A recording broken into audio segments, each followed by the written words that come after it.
High বন্ধুরা, আমি আনিশা জাহান বলছি। বন্ধুরা, আজকের এই গল্পটি সম্পূর্ণ শুনলে তোমাদের ওটা আর স্থির থাকবে না। কথা দিচ্ছি, শেষে গিয়ে তোমাদের অনেক হালকা লাগবে। আমি সোজা হয়ে বসে আমার দুহাত দিয়ে মায়ের দুকাত ধরে ফেললাম আর মায়ের একদম কাছে চলে গিয়ে বললাম, মা প্লিজ একবার দাও, সব ঠিক হয়ে যাবে, প্রমিস। আর কোনো দিন তোমাকে বিরক্ত করব না, কোনো দিন কোনো কারো সাথে দুষ্টুমি করব না, ভালো করে পড়াশোনা করব, ভালো রেজাল্ট করব। প্লিজ মা, প্লিজ। আমি বলতে বলতে একটা হামি খেলাম আর বলতে থাকলাম, প্লিজ মা, মা গো, জাস্ট একবার প্লিজ। আর কিচ্ছু চাই না, শুধু একবার দাও।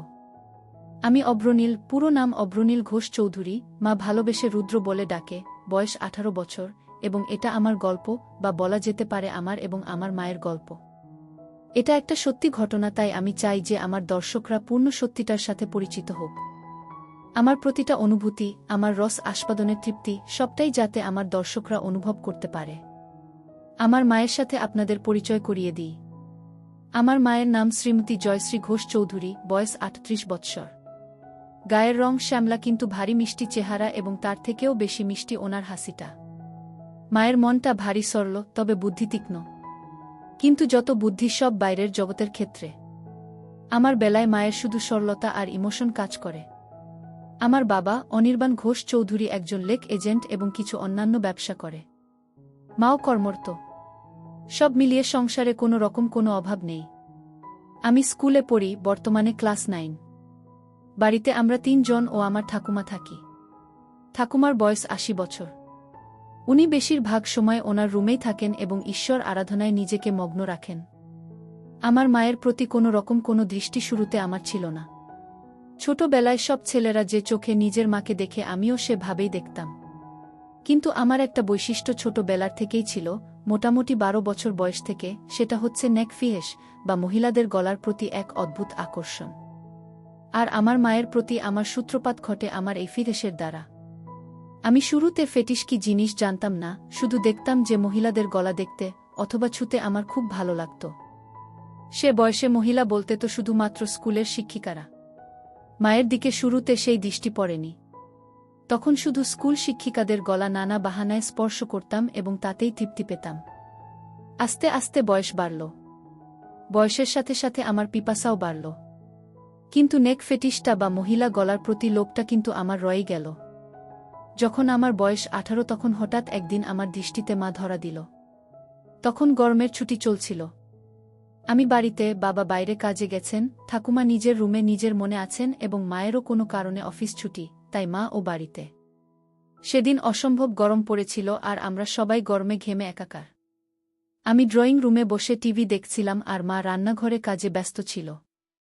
আমার পিপাসা পাওয়াতে গেলাম রান্নাঘরে জল খেতে।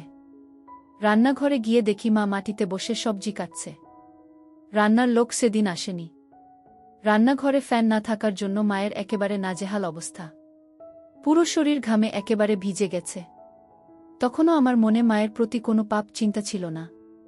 আমি নির্বিকার মনে জল খাবার জন্য মায়ের পেছনে রাখা শেলফ থেকে জালের বোতল নেবার জন্য মায়ের পাশ দিয়ে মায়ের পেছনে চলে গেলাম। জলের বোতল নিয়ে আমি জল খেতে খেতে সামনের দিকে, মানে মায়ের দিকে ঘুরলাম। মা আমার ঠিক সামনে বসে সবজি কাটছিল আর আমি একদম মায়ের পেছনে। আমাদের রান্নাঘরটা ছোট। মায়ের কাছাকাছি দাঁড়ানো সত্ত্বেও এর আগেই কোনোদিন কোনো পাপ চিন্তা আমার মনে আসেনি। কিন্তু সেদিন জল খেতে খেতে হঠাৎ কি মনে হলো, একবার নিচে মায়ের দিকে তাকালাম। দেখে আমি আর থাকতে পারলাম না, অনুভব করলাম আমার ওটা দাঁড়িয়ে পড়েছে। সেদিনই তখন জীবনে প্রথমবার আমার মনে আমার মাকে নিয়ে লোভ জন্মালো। আমি ভাবতে থাকলাম, আমি আমার স্কুল শিক্ষিকাদের ক্ষেত্রে যেরকম বাহানা দিয়ে ওনাদের স্পর্শ করতাম, সেরকম একটা বাহানা করতে থাকলাম মনে মনে। এক সময় আমি মাকে বলে উঠলাম, মা, মা বল কি হয়েছে? মা তোমার গলায় কি একটা আছে? মা, আমার গলায়? আমার গলায় আবার কি থাকবে? না মা, তোমার গলায় কি একটা লেগে আছে। মা, কই, বলে মা নিজের হাত দিয়ে একটু নিজের গলাটা পরিষ্কার করার চেষ্টা করল। এদিকে আমি তো নিজেকে সামলাতে পারছিলাম না। আমি বললাম, হয়নি মা, এখনো লেগে আছে। মা নিজের ঘামে ভেজা গলা আর ঘাড় হাত দিয়ে মুছতে মুছতে বলল, এখনো আছে? কি লেগে আছে রে? আমি দূর থেকে বুঝতে পারছি না। আমাকে তোমার গলার কাছে গিয়ে দেখতে হবে। মনে হয় পিঁপড়ে বা এমনি নোংরা। আমি তোমার গলার কাছে এসে দেখব মা কি লেগে আছে। মা, আচ্ছা থাক লেগে। আমার গলায় কি লেগে আছে না আছে তোকে দেখতে হবে না। তুই পড়তে বসগে যা। শুধু পড়ায় ফাঁকি দেয়া। সকাল থেকে তো পড়তেই বসলি না। আমার মনটা খারাপ হয়ে গেল। ভাবছিলাম এই সুযোগটা হাতছাড়া হয়ে গেল বুঝি। কিছু একটা করতে হবে। আমি বললাম, হ্যাঁ যাচ্ছি পড়তে, কিন্তু তোমার গলায় ওটা লেগেই থাকবে? দেখতে কেমন একটা লাগছে। মা, কি এমন লেগে আছে রে? কি? এই বলে মা আবার নিজের দুহাত দিয়ে নিজের গলাটা ভালো করে ম্যাসেজ করার মতো ডোলে পরিষ্কার করার চেষ্টা করল। আমি, উহু, এখনো লেগে আছে, যায়নি। আসলে তোমার গলাটা ঘামে ভিজে আছে তো তাই বোধহয় যাচ্ছে না। এদিকে আসলে মায়ের গলায় কিছু ছিলই না শুরু থেকে।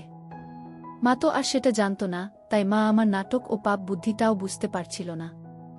মা এবার খানিকটা বিরক্ত হয়েই বলল, দাঁড়া তো, আয়নায় গিয়ে দেখি। আমি ভাবলাম, যা সর্বনাশ। আয়নায় দেখলে তো মা বুঝে যাবে যে মায়ের গলাতে কিছু লেগে নেই আর আমার কার্যসিদ্ধি হবে না। সাথে সাথে আমি বলে উঠলাম, মা আমি তোমার গলাটা পরিষ্কার করে দেব। তুমি আবার কেন উঠবে? মা, আচ্ছা ঠিক আছে দে, কিন্তু তাড়াতাড়ি করে পড়তে যা। কোনোরকম কোনো ফাঁকিবাজি না। আমি তো এই কথা শুনে মহা আনন্দে মনে মনে লাফাচ্ছি। আমি মায়ের একেবারে সামনে গিয়ে হাঁটু গেড়ে বসলাম। বললাম, দেখি মা একটু গলাটা উঁচু করো, মানে একটু উপর দিকে তাকাও। মা আমার কথা মতন একটু মাথা উঁচু করল। আমার সামনে আমার মা তার গলাটা সমর্পণ করে দিল, ঠিক যেন একটি হরিণ নিজেকে একটি ক্ষুধার্ত সিংহের সামনে সমর্পণ করে দিচ্ছে। মায়ের গলায় কোনো তিল নেই, তবে দেখলাম মায়ের ডান ঘাড়ে একটা ছোট্ট বাদামি তিল আছে। গলার মাঝখান দিয়ে দুটো রেখা চলে গেছে পাশাপাশি, মানে দুটো গলার ভাঁজ আর কি। আমি কাপা কাপা হাতে মায়ের গলা স্পর্শ করলাম। প্রথমে আস্তে করে।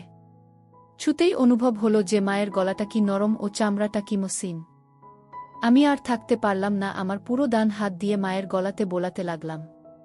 এই সব কিছু কয়েক মিনিটের মধ্যে ঘটে গেল। মা বলল, কি রে হয়েছে? আমি, মা আরেকটু মাথাটা উঁচু করো, তোমার গলার ভাঁজে আটকে গেছে। গলাটা পুরো স্ট্রেচ না হলে পরিষ্কার হচ্ছে না। এই শুনে মা নিজের মাথাটাকে আরও পেছন দিকে করার চেষ্টা করল। আমি মায়ের থুতনি ধরে আরেকটু উপর দিকে করে দিলাম, যাতে মায়ের গলাটা পুরোপুরি আমার সামনে মেলা থাকে। আমি তাকিয়ে একবার দেখে নিলাম যে মায়ের দৃষ্টি ওপরে ছাদের দিকে, মানে আমি সামনে। মায়ের গলা নিয়ে কি করছি মা দেখতে পারবে না। আমি বললাম, মা আমি একটু তোমার গলার কাছে এসে ফু দিচ্ছি, যাতে তাড়াতাড়ি পরিষ্কার হয়ে যায়, ঠিক আছে? মা, আচ্ছা ঠিক আছে, যা করার তাড়াতাড়ি কর, আমার অনেক কাজ পড়ে আছে। আমি, হ্যাঁ মা বলে একেবারে মায়ের গলার কাছে নিজের ঠোঁট নিয়ে গেলাম আর মৃদু ফু দিতে থাকলাম মায়ের সারা গলায়। একসময় থাকতে না পেরে মায়ের গলার একদম মাঝখানে একটা হালকা হামি দিয়ে ফেললাম। তারপর ভয় ভয় মায়ের দিকে তাকিয়ে দেখলাম একবার যে মা কিছু টের পেল কিনা। মা আমি কি করছি দেখতে না পেলেও আমার স্পর্শ তো অনুভব করতেই পারছিল। আমার ভয় হচ্ছিল যে মা নিজের গলায় আমার স্পর্শ অনুভব করে ফেলল কিনা, আমার হাতের স্পর্শ আর ঠোঁটের স্পর্শের মধ্যে তফাৎ ধরে ফেলল কিনা। কিন্তু দেখলাম যে না, মা কিছু বুঝতে পারেনি। আমারও সাহস বেড়ে গেল। মা হঠাৎ নিজের দুহাত দিয়ে আমাকে এক ঝাটকা দিয়ে দূরে ফেলে দিল। হঠাৎ ধাক্কা খেয়ে আমি পেছনে হেলে বসে পড়লাম ও নিজের সম্বিত ফিরে পেলাম। মায়ের দিকে তাকিয়ে দেখি মা গম্ভীর হয়ে নিজের আঁচল ঠিক করছে আর এক হাতে সবজি তুলছে। মা সঙ্গে সঙ্গে একটা হাত দিয়ে নিজের আঁচল নিয়ে নিজের গলাকে ভালো করে মুছে নিল। আমি খানিকটা ভয় পেয়ে বললাম, মা কি হলো? মা, কি হবে আবার? তুই পড়তে যা। আমি, না মানে তোমার গলা পরিষ্কার করছিলাম, তুমি হঠাৎ ধাক্কা দিলে। মা বড় বড় চোখে আমার দিকে তাকিয়ে একটু গম্ভীর হয়ে বলল, তোর পড়ায় ফাঁকি দেয়ার বাহানা কি আমি বুঝি না মনে করেছিস? সকাল থেকে এক লাইনও পারিসনি, যা পড়তে বস। আমি, কিন্তু তোমার গলাতে তো এখনো একটু লেগে আছে। মা, লেগে থাক আমার গলাতে যা খুশি, তোকে আমার গলার দিকে খেয়াল রাখতে হবে না। আমি একটু পরে স্নান করতে যাব, তখন এমনিতেই পরিষ্কার হয়ে যাবে। আমি একটু মনে মনে ভয় পেলাম। তাহলে কি মা বুঝে গেল আমার মনের পাপ? এই ভাবতে ভাবতে আমি আস্তে আস্তে মুখ নিচু করে চলে যেতে লাগলাম। তক্ষুনি মা আমার পেছন থেকে মিষ্টি গলায় বলে উঠল, কষ্ট পাস নে বাবা, আমি তো তোর ভালো জন্যই বলি। আমি বুঝি তোর বয়সে পড়তে ইচ্ছে না হওয়াটাই স্বাভাবিক, মন শুধু ফাঁকি দিতে চায়। কিন্তু বাবা, পড়াশোনা না করলে তো ভবিষ্যৎ অন্ধকার। আমার আর বুঝতে বাকি রইল না যে আমার অতীব সরল মা আমার মনের ভেতর কি পাপ চলছে তা একটুকুও বুঝতে পারেনি। আমি নিশ্চিন্ত হয়ে বললাম, মা সরি, তুমি চিন্তা করো না, আমি ভালো করে পড়াশোনা করব। আমার কথা শুনে মায়ের মুখে একটা মিষ্টি হাসি ফুটে উঠল আর আমিও রান্নাঘর থেকে চলে গেলাম। অল্পটুকু স্বাদ পাওয়ার পর থেকে আমার মন পাপ চিন্তায় ভরে উঠল। যেই মহিলাকে আমি এতদিন শুধু মা হিসেবে পুজো করে এসেছি, সেই মহিলা, সেই নারী এখন আমার কাছে একটা তৃপ্তির দেহ মাত্র, যেটা দিয়ে আমার বাসনার পিপাসা তৃপ্ত মিটাতে পারব। আমার মন তৎপর হয়ে উঠল। মা শব্দটা আমার কাছে একটি দারুণ অনুভূতির শব্দ হয়ে উঠল। আমার হঠাৎ মায়ের বলা কথাটা মনে পড়ল, মা স্নান করতে যাবে। হঠাৎ দেখি মা জল ভরা বালতি নিয়ে আমার রুমে এসে হাজির। বুঝলাম কাজের মাসি আসেনি, তাই মাকেই ঘর মুছতে হচ্ছে। মা বলল, এই যে, হয় ঘরের বাইরে যা, নয় খাটের উপর পা উঠিয়ে বস, ঘর মুছব। আর খবরদার বলে দিচ্ছি, যতক্ষণ না ঘর শুকোচ্ছে মাটিতে পা ফেলবি না, ঠিক আছে? আমি সজোরে মাথা নাড়িয়ে আমার সম্মতি জানালাম এবং তাড়াতাড়ি খাটে উঠে ইঙ্গিত দিলাম যে আমি রুমেই থাকছি। মা নিজের শাড়ির আঁচল কোমরে গুজে হাঁটু গেড়ে বসে পড়ল এবং নিজের মতো ঘর মোছা শুরু করল। আমার খাটে সব সময় একটা পড়ার বই খোলাই থাকে, তখনও ছিল, আর ওটাই আমাকে তখন বাঁচালো, নয়তো আবার পড়াশোনায় ফাঁকি দেওয়ার জন্য মায়ের বকুনি খেতে হতো। আমি বইটা নিয়ে পড়ার ভান করতে লাগলাম। কয়েক সেকেন্ড পর একবার আর চোখে মায়ের দিকে তাকালাম। তাকিয়ে যা দেখলাম তাতে আমার চক্ষু ছানাবড়া হয়ে গেল। ঘরে ফ্যান চলা সত্ত্বেও মা তখনও ঘামছে, সারা শরীর ঘামে ভেজা। আমি লক্ষ্য করলাম ঘামের বিন্দুগুলো মায়ের কপাল থেকে আস্তে আস্তে নেমে যেতে থাকল। একটু পরেই মায়ের ঘর মোছা হয়ে যাবে আর মা ছাদে যাবে কাপড় মেলতে। আজকে ছুটির দিন, তাই নিশ্চয় মা প্রচুর কাপড় ধুয়েছে এবং তাই বেশ সময় লাগবে কাপড় মেলতে। ঠাকুমাকে নিয়ে চিন্তা নেই, উনি শুধুমাত্র সন্ধে বেলা একটু ঘর থেকে বেরোন। এই দুপুরের সময়টায় উনি নিজের ঘরেই থাকেন। আমি অপেক্ষা করতে থাকলাম কখন মা ছাদে যায়। এক সময় মা হাঁক পারল, রুদ্র, আমি ছাদে যাচ্ছি, ঘরের দিকে নজর রাখিস। ঠাকুমা কানে শোনে না, তাই ঘর ফাঁকা হলে কাউকে ঘরের খেয়াল রাখতে হয়। যাই হোক, আমি যেই সুযোগের অপেক্ষায় ছিলাম সেটা পেয়ে গেলাম। আমার পকেট স্ক্রুড্রাইভার আর পকেট হাতুড়ি নিয়ে আমি চললাম মায়ের বেডরুমের দিকে। মায়ের বাথরুমের দরজাটাকে দুপাশ থেকেই ভালো করে পর্যবেক্ষণ করলাম। প্রথমবারে কোনো ফুটো পেলাম না। মনটা একটু খারাপ হলো। এই ভারী কাঠের দরজায় তো আর এই পলকা দিয়ে এত কম সময়ে নতুন করে ফুটো করা যাবে না। কিন্তু আমি আবার বিশ্বাস নিয়ে খোঁজ শুরু করলাম। অবশেষে দেখলাম যে দরজার ভেতর দিক থেকে একটা ছিদ্র শুরু হয়েছে, কিন্তু সেটা এখনও এপার ওপার হয়নি। আমি সঙ্গে সঙ্গে আমার হাতিয়ার দিয়ে ফুটোটাকে বড় এবং সম্পূর্ণ করতে লেগে গেলাম। সফল হওয়ার পর ফুটো দিয়ে দেখলাম যে পুরো বাথরুমের ভেতরটাই পরিষ্কার দেখা যাচ্ছে। আমি আনন্দে আত্মহারা হয়ে উঠলাম। আমি মায়ের বেডরুম থেকে যাওয়ার আগে ফুটোটাকে সাময়িকভাবে একটা ছোট্ট কাঠের টুকরো দিয়ে বন্ধ করে আসলাম, যাতে মায়ের সন্দেহ না হয়। এরপর অপেক্ষা করতে থাকলাম কখন মা স্নানে যায়। এক সময় মা ছাদ থেকে আসলো এবং আমি স্নানে গেলাম বলে সোজা বেডরুমে চলে গেল। মা নিজের বেডরুমের দরজা ভেতর থেকে বন্ধ করতে যাচ্ছিল, তখন আমি বিপদ দেখে বলে উঠলাম, মা, রুমের দরজা বন্ধ করো না, যদি আমার কিছু লাগে। মা, আমাদের রুমে আবার তোর কি কাজ? আমি, না মানে, দরকার তো পড়তেই পারে। তোমারও তো দরকার পড়তে পারে। হঠাৎ যদি কিছু লাগে তোমার, যেমন সাবান বা কিছু। কখন কি দরকার পড়ে কেউ বলতে পারে।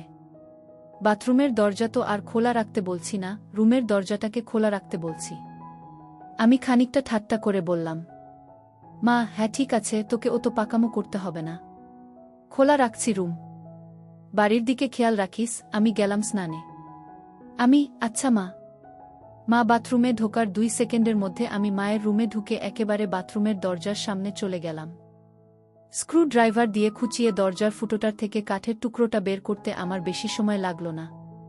আমার সামনে তখন আমার যত্নে তৈরি করা দরজার বড় ফুটোটা খোলা। আমার মনে হচ্ছিল যেন স্বর্গের জানালা কেউ খুলে দিয়েছে আমার চোখের সামনে। নিজেকে সামলাতে না পেরে আমি আস্তে আস্তে নিজের চোখটা ফুটোর দিকে নিয়ে গেলাম। মনে নানান ভাবনা চলছে। আমার হৃৎপিণ্ড এত জোরে লাফাচ্ছিল যেন শরীরের বাইরে বেরিয়ে আসবে।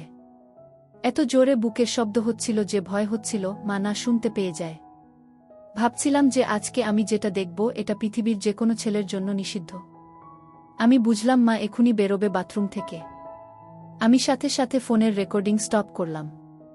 দরজার ফুটোটাকে আবার কাঠের টুকরো দিয়ে সয়ত্নে বন্ধ করে দিলাম ছুট নিজের ঘরের দিকে। নিজের ঘরে পৌঁছনো মাত্র শুনতে পেলাম মা বাথরুমে থেকে বেরিয়ে এসেছে। মনে মনে হাফ ছেড়ে বাঁচলাম। আমার মনে তখন পরম আনন্দ, যেন বিশ্ব জয় করে এসেছি। আমার মন ব্যাকুল হয়ে উঠল মাকে পাওয়ার জন্য। মনে মনে প্ল্যান ভাবতে থাকলাম, কিন্তু কোনো প্ল্যান মাথায় আসছিল না। এদিকে মায়ের অফিস শুরু হয়ে গেল। মাকে একা পাওয়ার সুযোগ হচ্ছিল না। আমার মন তরপাতে থাকল। দিনের পর দিন আমি মন মরা হয়ে যেতে থাকলাম। পড়ায় মন বসছিল না। টিউশন টিচারের কাছ থেকে আমার নামে নালিশও আসে মায়ের কাছে। মা আমাকে নিয়ে একদিন বাবার সাথে সন্ধে বেলা বসে জিজ্ঞেস করে কি হয়েছে আমার, বোঝায় ভালো করে পড়তে। কিন্তু আমি কি আর আসল কারণটা বলতে পারি, তাই চুপ করে বাবা মায়ের কথা শুনি এবং হজম করি। এভাবে বেশ কিছু দিন কেটে যায়, আমার মানসিক ও শারীরিক পরিস্থিতির উন্নতি হয় না। মা বাবাও হাল ছেড়ে দেয়, বোধহয় ভেবেছিল যে স্কুল খুললে রুটিন চলা শুরু হবে, তখন সব ঠিক হয়ে যাবে আমার। কিন্তু একমাত্র আমিই জানি আমার কিসে উন্নতি হবে। এভাবে প্রায় এক যায়। আমি আমার 15তম জন্মদিন পার করি। আমি আর নিজেকে শান্ত রাখতে পারতাম না। মাকে ধরার সময় নিয়ন্ত্রণ হারিয়ে মায়ের গলায় কামড়ে দিলাম। অমনি মা আমাকে ঠেলে সরিয়ে দিয়ে বলল, শর্ত রুদ্র, বেয়াদব কথাকার, আজকাল একটু বেশিই গায়ে পড়ছিস। আমার এসব ভালো লাগে না। গরমের মধ্যে গা ঘেঁষাঘেঁষি। আগে তো এরম করতিস না তুই। আমি কি যে বলো মা। কেন, আমি তো তোমাকে আদর করে আগেও ধরতাম। মাসে যাই হোক, হেফতে ওই হিন্দি আর ইংরেজি সিরিয়াল সিনেমা দেখে তোর এইসব ভীমরতি চেপেছে। আমাদের বাঙালিদের মধ্যে ছেলেরা বড় হয়ে গেলে মায়ের থেকে দূরে দূরে থাকে, এরম গা ঘেঁষাঘেঁষি করে না। আর তুই তো একটু বেশিই করিস। ধরার পর কি আমার গলায় ঘাড়ে কামড়ে দিস? এতে পরে আমার ব্যথা করে। দুবার তো দেখেছি কালসিটে পড়ে গেছে। এটা কি তোর নতুন কোনো দুষ্টুমি শুরু হয়েছে, নাকি আমার উপর রাগ করে আমার বকুনির প্রতিশোধ নিস তুই? আমি তো মায়ের কথা শুনে পাথরের মতন দাঁড়িয়ে ভয় পাচ্ছিলাম আর ভাবছিলাম যে মা তবে আমার মায়ের গলায় হামি দেয়া কামড়ানোটা টের পেয়েছে প্রতিবার। আর সেটাই তো স্বাভাবিক। আমিই বোকা, পাপের চোটে গান শূন্যর মতো ওভারকনফিডেন্ট হয়ে যাচ্ছিলাম আস্তে আস্তে। এখন কি হবে? আবার ভাবলাম মা টের পেয়েছে ঠিকই, কিন্তু তার ছেলের আসল মতলবটা এখনো বুঝতে পারেনি। এটা ভাবা মাত্র আমার মনে একটু সাহস আসলো। আমি বললাম, কি যে বলো মা তুমি। এটাতে আমার আবার কি দুষ্টুমি? আমার সব বাঙালি বন্ধুরাও তো তাদের মাকে ভালোবেসে এভাবে ধরে। মা এবার একটু বিরক্ত হয়ে বলল, সে কে কি করছে সেটা আমি জানি না। আমার এটা পছন্দ না, তাই তুই এটা করবি না, ব্যাস। বোঝা গেল। আমি মাথা নেড়ে আমার সম্মতি জানালাম। মা, আর বন্ধুদের থেকে এই সমস্ত বদ অভ্যেস না শিখে ভালো কিছুও তো শিখতে পারিস নাকি? আমি বুঝলাম কথা লাভ নেই। ব্যাপারটা খুব সিরিয়াস দিকে যায়নি, তাই এখানেই ইতি করতে হবে। আমি তাই আবার ঘাড় নিলে বললাম, হ্যাঁ মা, তুমি ঠিকই বলেছ। আমি তোমার কথা মতোই চলব। মা এটা শুনে নিজের রুমে চলে গেল, আর আমিও আমার রুমে হাত দিয়ে কাজ সেরে নিলাম। এর মধ্যে আবার একদিন মা ছুটি পেল এবং বাড়িতেই ছিল। বাবা ভাগ্যবশত কাজে বাইরে।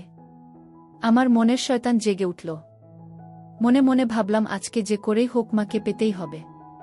দুপুরে খাওয়া দাওয়া শেষ করে আমি আমার ঘরে আর মা নিজের ঘরে দুপুরের ঘুম দিতে চলে গেলাম। বিছানায় শুয়ে থাকলাম ঠিকই, কিন্তু ঘুম আর আসছে না। মায়ের ঘরে পৌঁছে আমি আস্তে করে বেডরুমের দরজা ফাঁক করে মায়ের রুমে ঢুকলাম। ঢুকে দেখি মা বিছানার একদম একধারে এসে দরজার দিকে পাশ ফিরে শুয়ে আছে। আমিও এবার নিশ্চিন্ত হয়ে মায়ের পাশে খাটের উপর বসলাম। মা বা দিকে কাত হয়ে শুয়েছিল। আমি এবার সাহস করে মায়ের গলার একদম কাছে চলে গেলাম। কিন্তু বিপদ ঘটল তারপরেই। মায়ের ঘুম সাথে সাথে ভেঙে গেল, আর মা আমাকে ধাক্কা মেরে ফেলে বিছানায় উঠে বসল। মা, কি রে বাবা, তুই কি করছিলিস আমার কাছে এসে? আমি আমতা করতে করতে বললাম, কই মা, কিছু না তো। মা একটু রেগে গিয়ে বলল, কিছু না তো মানে? রুদ্র, দেখ, ভালো চাস তো সত্যি কথা বল। কি করছিলি তুই আমার এত কাছে এসে? আমি কোথায় মা? না না, আমি কোথায় তোমার কাছে ছিলাম? আমি তো তোমার পাশে খাটে বসেছিলাম। আমার আসলে ঘুম আসছিল না, তাই তোমার সাথে গল্প করতে এসেছিলাম। এসে দেখি তুমি ঘুমোচ্ছ, তাই তোমার কাছে বিছানায় সবে একটু বসেছিলাম। ভাবলাম যদি তুমি একটু জেগে থাকো তাহলে আমার সাড়া পেয়ে উঠবে। কিন্তু আমার এত সুন্দর মসৃণ বানানো গল্প মায়ের একটুকুও বিশ্বাস হল না। মা জোরে বলে উঠল, মিথ্যে কথা বলিস না।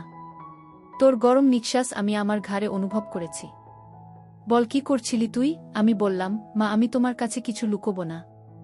আমি তোমাকে খুব ভালোবাসি, কিন্তু আমি জানি না কেন আমার তোমার প্রতি একটা অদ্ভুত আসক্তি আছে। আমার কথা তখনও শেষও হয়নি, মা আমার গালে সপাটে এক থাপ্পড় মারল। আমি প্রায় মাথা ঘুরে বিছানায় লুটিয়ে পড়লাম। মা, তোর লজ্জা করছে না রুদ্র তোর মাকে এগুলো কথা বলতে? আমি তোর মা, তোকে জন্ম দিয়েছি। মা মানে বুঝিস জানোয়ার। হায় ভগবান, এগুলো কথা তো আমি তোর বাবাকেও বলতে পারবো না। তোর বাবা তো আর তোকে মারতে পারবে না, নিজেই হয়তো মরে যাবে। আমি কাঁদতে কাঁদতে বললাম, মা আমাকে ক্ষমা করে দাও, কিন্তু তোমাকে না পেলে আমার জীবন বৃথা। আমি জানি না কেন সব সময় শুধু তোমার কামনা আমার মন জুড়ে থাকে। আমার পড়ায় মন বসছে না, রেজাল্ট খারাপ হচ্ছে, এমনকি আমার শরীর ভালো নেই। তুমি তো সবই জানো মা। বিশ্বাস করো আমি অনেক চেষ্টা করেছি, কিন্তু কিছুতেই তোমাকে পাওয়ার ইচ্ছেটাকে মন থেকে বের করতে পারিনি। আমি সাইকিয়াট্রিস্টের কাছেও গিয়েছি, কিন্তু তাদের কাছেও এর কোনো ট্রিটমেন্ট নেই। আমার অন্য কোনো মেয়েকে দেখলে এমন অনুভূতি হয় না যেমন তোমাকে দেখলে হয়। আমি কি করব বলো মা? মা থাম রুদ্র থাম। দোহাই তোকে, তুই চুপ কর। আমার কান আর নিতে পারছে না। আমি চুপ করে নিচের দিকে তাকিয়ে থাকলাম। খানিকক্ষণ পর মাকে একটু শান্ত দেখলাম। বলল, রুদ্র বাবা শোনো, এটা হয়তো একটা বয়সের প্রবলেম। তুই চেষ্টা কর, দেখবি সময়ের সাথে ঠিক হয়ে যাবে। আমি সাহস করে বললাম, না মা, আমার তোমার প্রতি বাসনা ততদিন কমবে না যতদিন না আমি তোমাকে পুরোপুরিভাবে পাব। মা, তুই একটু বড় হয় যা, তোকে তাড়াতাড়ি বিয়ে দিয়ে দেব। কেন এই বুড়ি মায়ের পেছনে পড়েছিস বাবা? আমার মনে হলো এইবার বোধহয় মায়ের মাতিসুল ভাব জেগে উঠেছে। যেটা চায় যে তার সন্তান সব সময় সুখে থাকে, ভালো থাক। আমি ভাবলাম আমাকে মায়ের এই মনের ভাবকে কাজে লাগাতেই হবে। এই আমার অন্তিম সুযোগ। আমি সাথে সাথে মায়ের পা ধরে বললাম, মা আমাকে একবার তোমার সাথে দাও। আমার আর এই জ্বালা সহ্য হচ্ছে না মা। মা প্লিজ। মা অল্প অল্প কাঁদতে কাঁদতে বলল, বাবা এ হয় না। আমি তোর জন্মদাত্রী মা। তুই এখন ছোট, তাই তুই কি চাইছিস সেটা বুঝতে পারছিস না। এটা হয় না বাবা, প্লিজ বোঝ। আমি খেয়াল করলাম যে মায়ের মুখে আর রাগের কোনো চিহ্ন নেই। মা পুরো ইমোশনাল হয়ে আছে। আমি মনে মনে ভাবলাম, এখনই খেলতে হবে। আমি সোজা হয়ে বসে আমার দুহাত দিয়ে মায়ের দুকাত ধরে ফেললাম আর মায়ের একদম কাছে চলে গিয়ে বললাম, মা প্লিজ একবার দাও। সব ঠিক হয়ে যাবে, প্রমিস। আর কোনো দিন তোমাকে বিরক্ত করব না। কোনো দিন কোনো কারো সাথে দুষ্টুমি করব না, ভালো করে পড়াশোনা করব, ভালো রেজাল্ট করব। প্লিজ মা, প্লিজ। আমি বলতে বলতে একটা হামি খেলাম আর বলতে থাকলাম, প্লিজ মা। মা গো, জাস্ট একবার প্লিজ। আর কিচ্ছু চাই না, শুধু একবার দাও। মা হঠাৎ একটা চিৎকার করে উঠল। আমি ভয় পেয়ে মায়ের মুখ আমার হাত দিয়ে চেপে ধরলাম আর মাকে বিছানায় ফেলে মায়ের উপর চেপে বসলাম। মায়ের বোধহয় দম আটকে যাচ্ছিল, আমাকে ইশারা করে বলল যে হাত সরাতে। আমি আস্তে করে হাত সরালাম। দেখি মা কিছু বলছে না, শুধু চুপ করে ছাদের দিকে তাকিয়ে আছে। আমি মন্ত্রের মতো শুধু বলে যাচ্ছি, মা প্লিজ। এক সময় মা বলে উঠল, রুদ্র তুই কি কোনোভাবেই মানবি না? আমি, না মা। তোমাকে আমার চাই চাই। মা প্লিজ রাজি হয়ে যাও, প্লিজ। বোধহয় মা বুঝতে পেরেছিল যে আমি কিছুতেই মানবার পাত্র নই। মা একটা দীর্ঘশ্বাস ফেলল আর মুখটাকে আমার দিক থেকে সরিয়ে ডান দিকে ঘুরিয়ে বলল, ঠিক আছে। আমি যেন আমার কানকে বিশ্বাস করতে পারছিলাম না। এ যেন স্বপ্ন পূরণ। বুঝলাম যে মা নিজের ছেলের খুশির জন্য নিজেকে সমর্পণ করে দিচ্ছে।